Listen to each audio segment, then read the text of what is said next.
Кандай симптомдор тез жардамды шашылыш чакырууну талап кылат? Тез жардамды чакырганда эң эле биринчи мындай да жана өлүп бараткан адамдар, мисалы үчүн дем албай калган адамдар эң биринчи.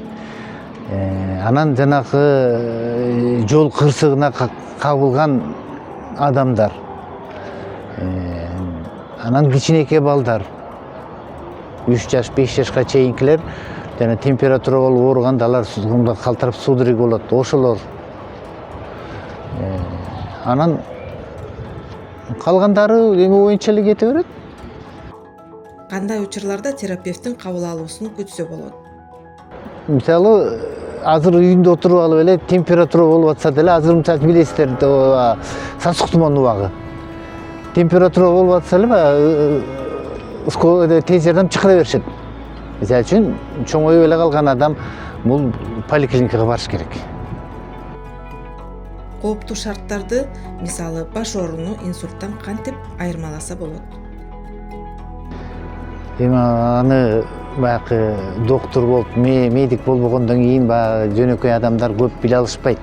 Анан жана көп телевизорлордон көрсөтүп атпайбы? Мисалы үчүн жүрөгү ооруган адамдардыкы страх смерти деп коет, коркунуч пайда болот. Мындай өрттөнгөн оору болот да жүрөк тушта. Анан жана инсульт болгон адамдардык болсо бир жагы кыймылдабай калат, сүйлөбөй калат. Тез жардам керекпи же жокпу деп кооптонгондо эмне кылуу керек?